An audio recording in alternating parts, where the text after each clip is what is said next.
All right, well, let me get started. Good afternoon or good morning to those on the West Coast. I'm Ed Copeland, a aviation program director for Wolpert and the Geospatial Services. And with me, I have Ryan Butler, who is a team leader in our asset management infrastructure group. Um, Wolpert is a architecture, engineering, and geospatial firm. We've got over 30 offices around the world. We really pride ourselves on the geospatial aspect. So we're an AEG firm, which is different than others in the industry. And one of the things that we do is geospatial solutions and technology, like we're going to present today, to help solve problems. I'm located in Austin, Texas. Ryan's up in Columbus, Ohio. So I want to give just a quick background on why we partner with Esri to create this application. In the aviation industry, a lot of our people in Wolpert attend a lot of the different industry groups and things out there, such as AAAE, ACC, ACI, state aviation things.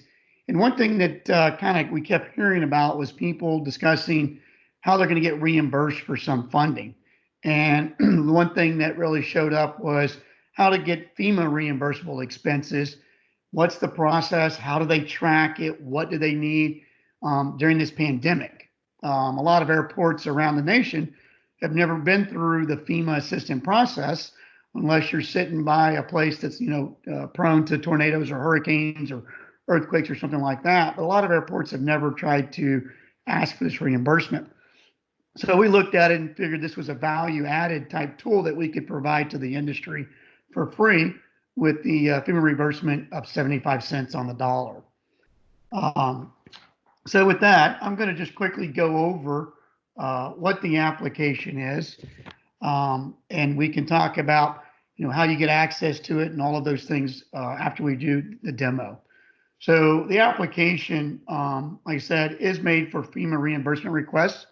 It's made to gather that backup information that you need to track and to submit as part of the grant assurance from FEMA coming back. And we've created three modules. One where you input the form. This is where you put the information in about an event or all of the day's events, and you track all of your labor, equipment, and things like that. We have the dashboard, which is a kind of an overview. So it'll show your facility. It'll show you all the things that have been inputted on the form, what money's out there, things like that. And lastly, we have a reporting module, and this module creates reports that you can run on a weekly, monthly, by an event, et cetera, that matches the FEMA reporting format and puts all the data in there that you need for backup information to provide to FEMA. Also, we'll go over some of the links that we have on the page, which we think are helpful to you. We'll also talk about some of the processes. And then, like we said, we partner with Esri as part of this. So with that, Ryan is actually going to go over the input form and the dashboard. So Ryan, you take over. Great, thanks, Ed. So as I mentioned, I'm the team leader in our asset management group here at Wolpert, and did some of the design behind this application. As Ed mentioned, it is an Esri tool, which is a good thing that we partnered with Esri on this. And I'm going to go over modules 1 and 2 inside of here. So the input form is the first module I'll go through, and then we'll talk a little bit about the dashboard as well. So you see underneath each one of those modules, you have a view and you have an info section in here, okay? So for example, on the input form, if you do click the info section, it takes you to a help guide or a manual that we wrote up on how to actually use the application. It goes through all the fields. So I'm not going to go through every field of the application today, but all the fields are inside of here, exactly what they mean. So I just wanted to point that out. So there is help documentation out there. The same thing with the dashboard. So it walks through that a little bit as well. But the first module we're going to look at is this input form today. And it's based on the Esri Survey 123 technology. So if you're not familiar with that, It works on mobile devices, so whether it be an Android or an iPhone. It works on tablets, and it works on desktops as well. So it really works on everything. So there's an app you can download for your phone called Survey 123, and there is a desktop application you can download for your computer called Survey 123. And when you download that, you have the ability to open up the input form and enter in data on any device that you really want to. Each airport will have obviously their own form inside of here, and multiple people can, from an airport, can enter it into the form at the same time. So it's not like once one person logs in, the other people are locked out or anything like that. It's all based on logins through Esri. So I will pause for questions as we go through this, but I'm going to go ahead and open up the input form right now. And you'll notice, since I already have it downloaded on my computer, just ask me to go ahead and open it, which I'm going to do. So this is what the form looks like if you're on a mobile device. So this is about typically the orientation of a mobile device. But since I am on a desktop, I can go ahead and expand it and make it a little bit bigger, right? Or if I really wanted to, I can maximize it and take over the entire screen. Okay? So I'm going to go through, there's different sections inside of here. There's a general information section, and then there's some other sections below this for labor, equipment, materials. So we're going to take this kind of section by section and kind of hit the high points and some of the important features of this application. So for example, the first section here is called General Information, and it automatically plugged in my name as the operator's name inside of here. Okay. The next field inside of here is called Reimbursement Eligible. So you'll see some fields in here that have this red asterisk next to it. And when those fields have that red asterisk next to it, it just means that that field is required. We cannot submit this form until that is filled out, right? So we have identified those as the key important fields inside of here. So just as you go through this, you'll see certain fields that have an asterisk, not most of them, as you'll see. Most of them don't have that, but some of them do inside of here. So reimbursement eligible. So you'll see a lot of things in this app. We tried to eliminate typing as much as we possibly can, right? Nobody really particularly loves to type. So we tried to make it as user-friendly, especially if you're working on a mobile device. It needs to be user-friendly. So we tried to make this as user-friendly as we possibly could in here. So for example, the reimbursement eligible, so yes, no, or unknown. So the reason why we added that, based on some feedback from FEMA subject matter experts, they wanted to be able to keep track inside of here if you know it's reimbursable or eligible for reimbursement, if you know it's not reimbursable, but you just want to keep track of it from a manager perspective. That's why we have that inside of here, and we added that so you can kind of tell the difference between those two. The date completed, you'll see it automatically defaulted to the current date and time inside of here. Of course, you can go in there and always change it. So you can change a date, you can change a time if you want to. All of it is editable. Okay. So, oops. So if that's good, I'll go ahead and put that in again. That's good. The next section on here is the map location. So if you're familiar with Esri, Esri is definitely a geospatial application in everything they do, right? Everything is map centric and GIS centric inside of here, and this is no different. So you'll notice it automatically defaulted to my current location. As Ed mentioned, I am in Columbus, so this defaults to my current location. However, I'm just going to go ahead and move it over to John Glenn International, because I spend quite a bit of my time at that airport. So if that was the airport that I work at, I can go in here and I can basically place a pinpoint on wherever I'm about performing that work, the approximate location, right? So I can always go in here and change the imagery if I wanted to. And for example, I could go in here and click on Concourse B at John Glenn. Okay, that's a concourse I spend quite a bit of time in, so I'm going to pick there. And then in location description, this is just a free form text. I can go in here and type in Concourse B. Okay, so now we get into some specific FEMA categories. So you see the category there, and we do have it as a required field. So it says COVID-19 relates to FEMA category B, right? And that's why we have it defaulted to category B. And as you go through this application, we've put hints in here to be specific and to help you fill out the form, right? So if you weren't familiar with the categories, there's FEMA categories A through G. Most of airport work revolves around categories C through G, but this is definitely a little bit different. If like a hurricane comes through and you're replacing a building, that goes down in category E, whereas this one's going to be in category B because it's basically emergency protective measures against the COVID-19 virus. And you'll see underneath it says actions taken by the community before, during, and after a disaster to save lives, where if I would switch it to a different category, you'll notice that changes in here. So we just tried to put some helpful information in there so you know exactly what each one of those categories refers to. In this case, we are talking about COVID-19. In the future, this isn't just a COVID-19 reimbursement application. This is really a FEMA reimbursement application, right? So it might not be category B in the future. If you're working at some place and you have another natural disaster, it could be one of the different categories. And so this application could be used for those kind of events as well. But for this case, we're just going to leave it as B.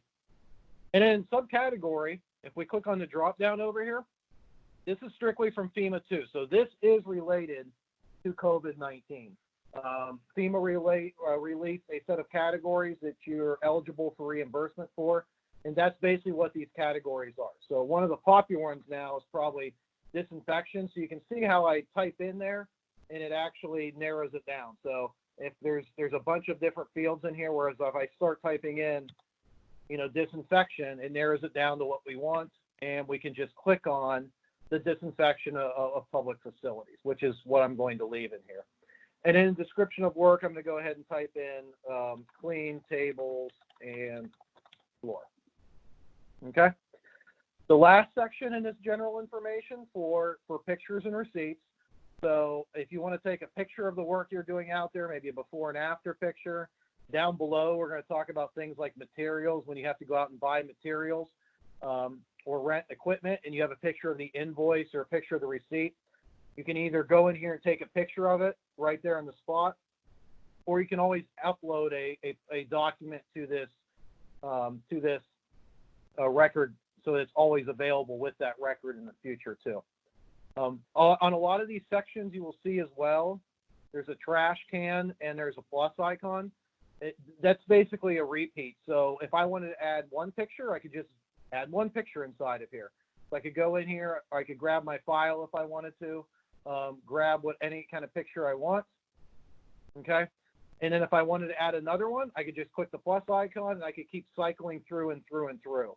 So you can add as many pictures as you want, or no pictures, or no receipts, if that was relevant too. So that's kind of the general information in section in here, all high level information that we'll talk about. And I think everyone is on mute. So if you have a question up till this point, feel free to ask. If not, we'll have plenty of time at the end too. But if you do have a question, go ahead and take yourself off mute, and I'll go ahead and pause here for questions. Any questions at all so far?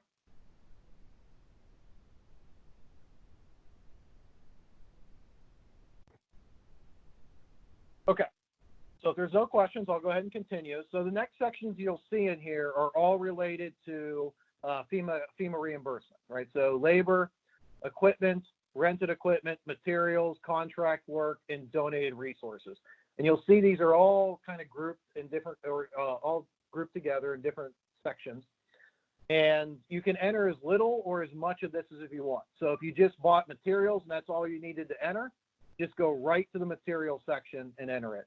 I'm going to go through each one of these sections. So I kind of have I don't want to say a worst case scenario, but I have a situation where I'm entering in maybe more than a typical person would enter, just because I want to be able to demo all the sections to you.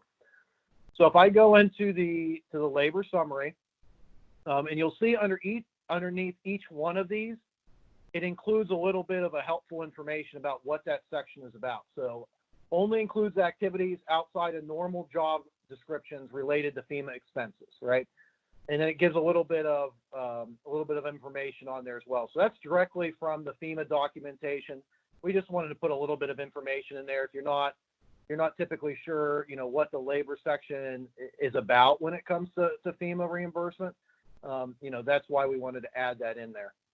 So down below in labor, it says enter the name of each employee who worked individually. So I can go in here, put my name. I can just hit the tab button and just tab one to another if I wanted to. So in here for the date, so what date did I work on? And I'm going to pick today. And I worked 8 hours of regular time and 2 hours of overtime. Okay. And that's really all there is to the labor section. And then if I wanted to add more information, I could click the plus icon. You see it says 2 of 2. So I can always go back to the other one. But once we're in here, I can go back in here and type in Ed, for example. Type in for today. And Ed only worked half the amount of time that I did. So I'm just going to put him in for 4 hours that day. Okay. So that's the labor summary section in here. So it's just a way to keep track of your labor. And when Ed shows the reporting side of this later, he will show you where this gets reported from at the end and how you can actually report on it. So I'm gonna minimize the labor section and I'm gonna go to equipment. So the equipment summary, and you'll notice there's 2 sections in here. There's equipment summary and rented equipment summary. And it's exactly how it sounds, right? So equipment summary is for equipment that you keep at the airport or at the city, right? This is equipment that you have on stock that you're ready to use. So let's say I went out there and it's going to be me who's going to be the equipment operator. And then if you click on the drop down next to equipment used, you'll notice that there's roughly 600 pieces of equipment in here. All this equipment came from the equipment rate sheet that FEMA puts out every 2 years. So we took that information and we brought it in here. So for example, if you wanted to use a truck, for example, you see how it's narrowing it down. Now there are a lot of trucks in here, inside of here, but if you wanted to put a truck inside of here and it narrows it down to trucks, you can obviously keep typing and narrow it down even more if you wanted to. But for the time being, I'm just going to go ahead and find a truck in here. Not a fire truck. Let's just find a flatbed truck. Okay. And you'll notice it puts the equipment code and stuff on there that's directly from FEMA that's going to be important. Okay. Inside of here, I can fill the date that I used that piece of equipment. And I can put in, say, hey, I used it for 8 hours, right? And you'll notice here's one of those hints we have in here that it must match the operator. So I already put in, if you remember, I put in 8 hours for my time that day. So this needs to match that. And it says idle and standby hours could not be included. But I was driving this for 8 hours, so we're going to keep it as 8. And then you'll notice down here, it automatically calculates the equipment cost because we know what piece of equipment that we picked on here, and we know the rate from FEMA because it's already in the system. So we can automatically put the equipment cost directly on there. Okay. And so once again, if I hit the plus icon, I can go to the next one. And what I want to show you inside of here is, let's say Ed was using a piece of equipment, but let's say he was using a power washer or a pressure washer, right? I know that's not in here, right? There is no pressure washer in the system. So what I can go down here is I can go down here, put it in the other equipment category, okay? I can fill in today's date, put 4 hours, because that's what we put in the labor section. And you'll notice it doesn't put an equipment cost on there. And if, when you're entering this out in the field, you might not know the equipment cost because this isn't in the FEMA rate sheet, which is fine. So you could leave it at 0 and always update it after the fact once it prints out into the report. So we're going to go ahead and leave that for 0 and close out of the equipment section. Okay. And I'll cover one more section and stop for any questions, but the rented equipment section is very similar, right? So inside of here, you'll notice this same basically drop down inside of here. So I could put the same person in drop down or the same piece of equipment in drop down or a different piece. You'll notice in other equipment, it's just like the pressure washer example, right? Not everything is in there that you might rent. So we have an empty free-form text there. And then the next 2 fields, so it's rate per hour with the operator and without the operator, right? So think about it, if you go to Home Depot and you just pick up something that you rent, they charge you a rate per hour, right? Whereas if maybe somebody from Home Depot is using that piece of equipment but is also coming out and helping you or doing the work for you, that would be with the operator.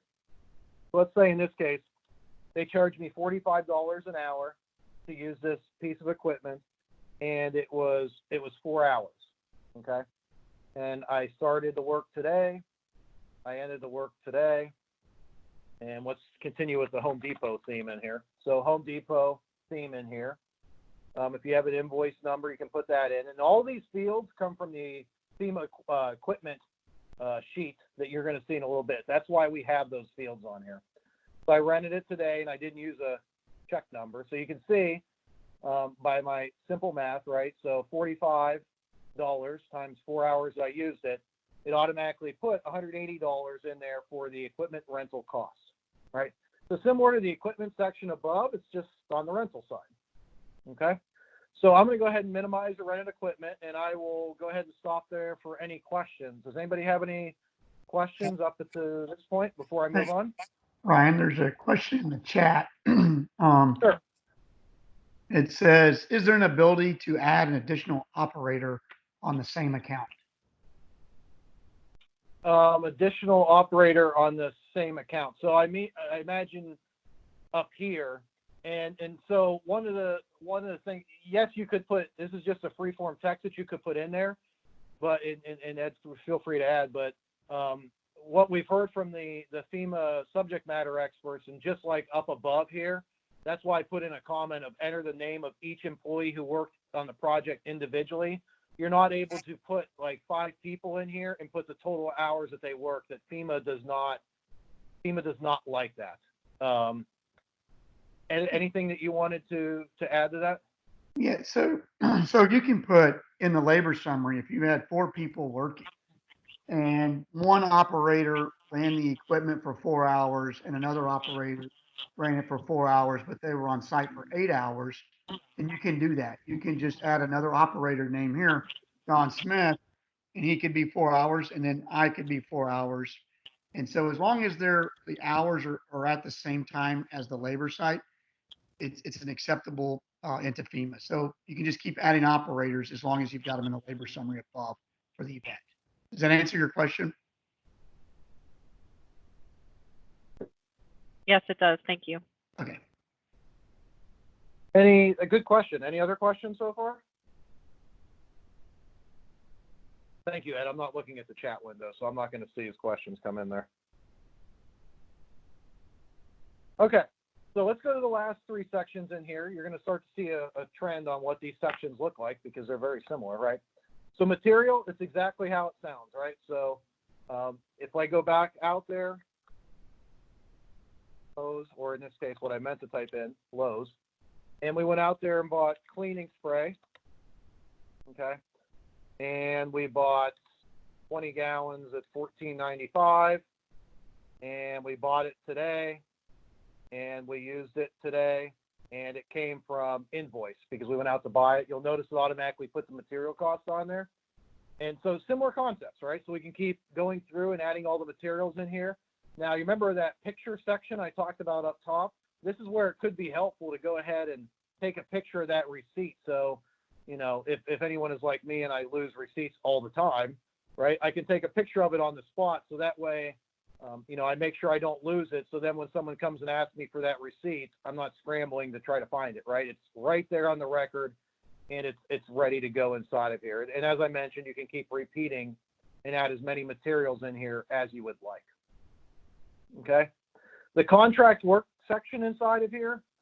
So for example, if we hire somebody, an outside contractor to do work, so in this case, I'm going to pick today's date again and say we hired Wolpert to do this work. If I have a billing or invoice number, I can put it in. And Wolpert was at $500, and then it says comments such as percentage of work completed. So Wolpert completed the cleaning on roughly 50% of concourse B, right? So now we have the percentage of work and exactly what they were doing inside of here. So, and then the last section inside of here is the donated resources.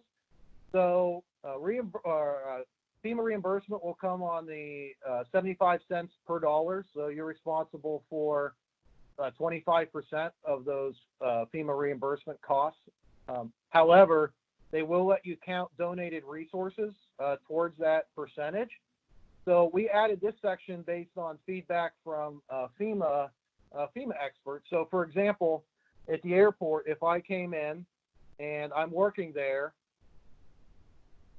and Holly came in and donated a bunch of masks, for example, okay, you can go inside of here. Hours doesn't make sense. And you have 3 different donated resource sites. So you have equipment, labor, and material. So in this case, it would be material, right? So put some masks inside of here for personal protective equipment, and she donated 100 of them, right? They're normally, I have no idea how much they are, $3.95 for example, and she donated them today, right? So you're able to keep track of that inside of here.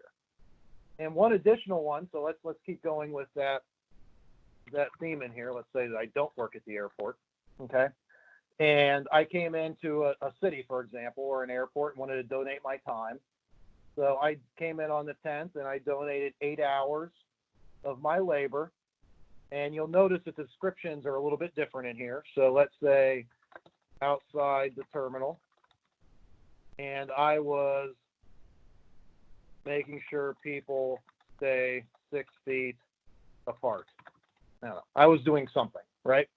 So this counts as your donated resources inside of here, something that we can keep track of and report on, okay? And then the last section inside of here, and then I'll stop for questions before we move on, is the summary. So you'll see inside of here, it added up the material, the equipment, the rented equipment, the contractors, and then the grand total of a little over $1,000 worth in this one form that we filled out. So I can go in here, I can sign my name, much easier to do on a tablet or a phone, and then I can hit the submit button down here.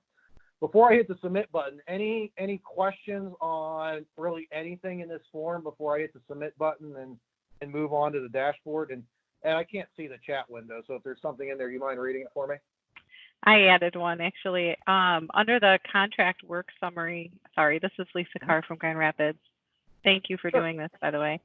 So under the contract work summary, does it need to be by the day? Many of the invoices right now we're getting are by the week, and in particular the sanitization of the public spaces, which I know is reimbursable under FEMA.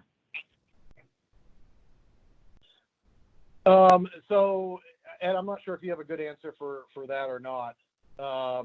But from my understanding is and I don't want to say incorrectly, because we use this more for documentation than knowing how they exactly FEMA wants it documented. I know for things like labor, they want each individual employee listed out separately. Okay. So, whether they want that on the contract side or not, I'm not sure. Ed, do you have an answer for that? Are you on mute, Ed? From what I've seen on the contract side so far, I believe that it is, you can take the whole entire invoice at that time and attach it and send it with labor hours and everything. We do have some links, Lisa, on the website that you'll get, or on ours, that does talk about that. I would just double check and look that up to tell you. Like I said, we're not FEMA experts. We're good at putting information in, but I'm not sure if you can track it on a weekly or just an individual day. Okay, thank you.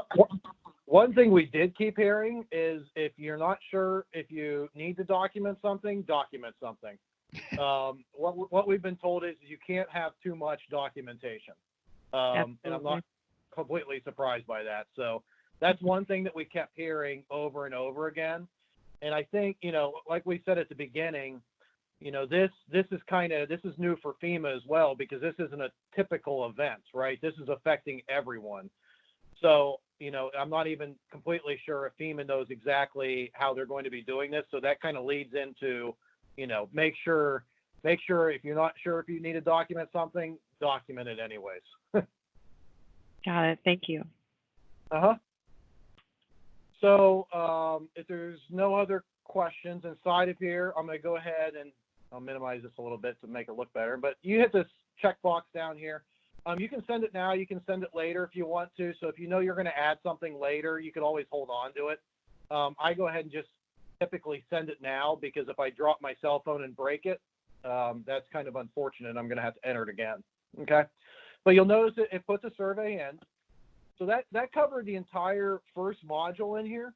So the second module is now that we're putting this data in, it would be nice to be able to see from a high level, what exactly might we have as a possible FEMA reimbursement, right? So inside of here, if we click on the view, and this is specific for every environment that we have set up, you'll notice inside of here it shows what's going on, right? So total so far, there's been 7 records, 42 regular hours, 2 hours of overtime, and all the costs up top, including the one that we just submitted, okay?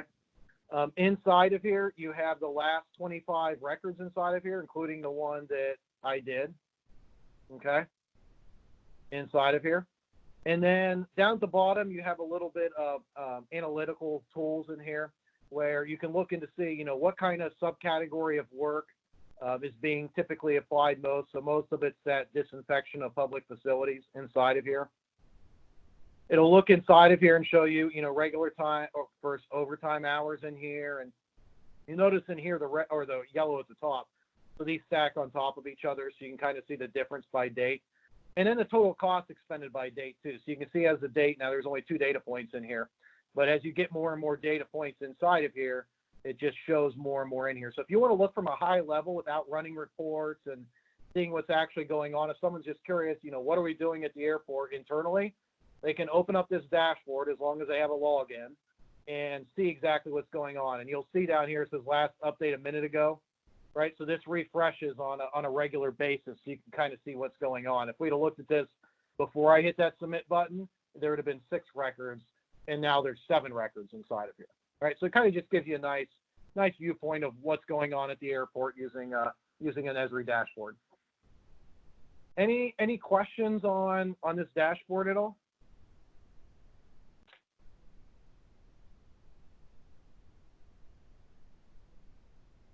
Okay. Ed, you want to take over the reporting side? I do. Okay, so the last part of the toolkit is the creation of the reports. And same as you saw earlier, the info for the help and the view to kick off the reporting side. So what we've done here is this is taking all of that information that was input into the survey 123 for ArcGIS. And mine will probably be zoomed way out because I'll just put all of the information I've got floating in here. But when it opens up, you'll see over here on to the left, we'll have feature report. And when you click on the feature report, it'll have all of the records information that's put in there for your facility, your airport, or your city. And underneath here, you can say, I want to do all records. I want to put into one report. And then based off of the FEMA forms that are sitting onto the FEMA website, and I'll show you where some of that is, but these are the types of reports you can run: the contract work, the account for labor, materials, rented equipment, and then of course account equipment summary. So these forms, we'll run them for the entire week. You can export them out as a Microsoft Word or a PDF. Use a PDF in this instance. When you generate the report, you can look at it. We're generating everything. I'll show you up here. There's different ways while that's going that you can run reports by time frames, by filters, if you want to run them by types of reports. Any of those fields that we have put information in there, we can query and look at to change what's going to go into individual reports. As you can see, it takes about 18 to 20 seconds to do one with 21 records. It creates a PDF. And in this particular instance, this PDF looks at all of the material that's been done inception to date. It puts the vendor up here, puts description, the quantity, the price, same as the survey 123 form, but it's putting into a format that we know is acceptable for backup documentation going into FEMA. And it puts its grand total down here. You sign it, put a title date, and that is what you'll need for your backup for FEMA.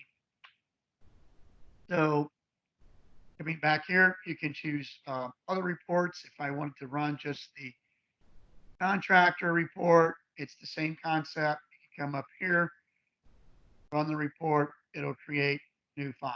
So all of those are based off of the report formats that are sitting on FEMA's website.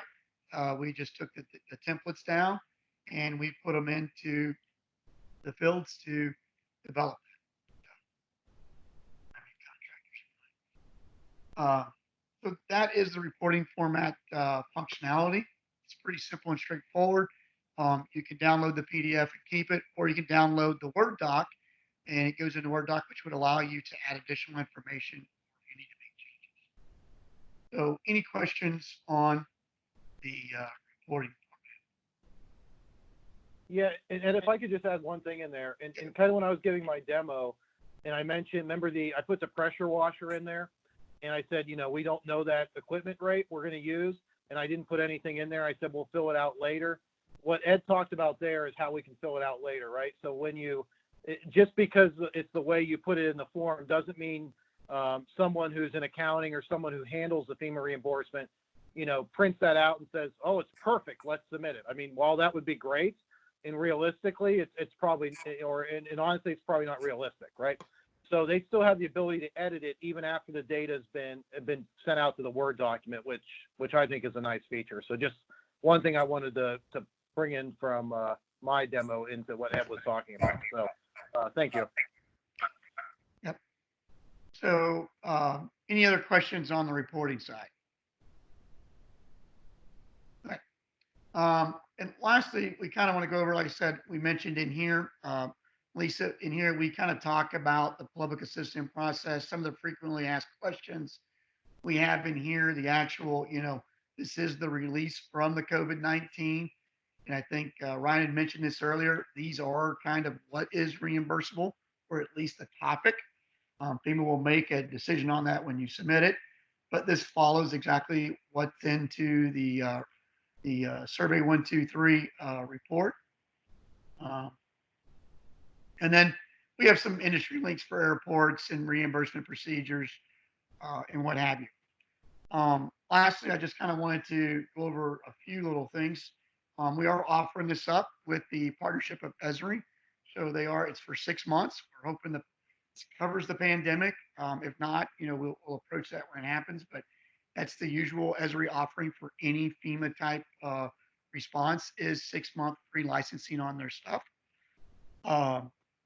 Even though, like I said, we're not FEMA SMEs, I can get you in touch with some if you have questions, or I know a few. So FEMA is the one, who can really tell you what is eligible and what is not. The app is designed really to keep track of the expenses that are potentially eligible for reimbursement. It's best to enter all their expenses related to the pandemic and submit them. And FEMA right now is allowing submissions, which is kind of different. I think Ryan kind of hinted on it. Usually it's like, pre-event, post-event. But since they don't know how long this is, you have the potential to take everything you spend every week, submit it on a weekly basis, monthly. The whole application is cloud-based. You do have one app that has to be installed. That app can be installed on any mobile device, tablets, computers, etc. And you log into it. It is an app. And then lastly, if you need more help or have questions going forward once you start using the application, we have put together a Wolpert support at wolpert.com contact. And if somebody needs to have access to it or you need another user, they can do that. And one thing we didn't show, but I went to at the beginning, sorry, but is that every entity, airport, will get their own front end interface page. So this is Lee County Airport Authority, which has Fort Myers and another airport in their jurisdiction. And so that everything you submit on the form, the dashboards, the all of that is closed in, is secured by your logins. It only belongs to your airport or your community. Uh, so with that, I would open it up to any other uh, overarching questions. Please and let us know.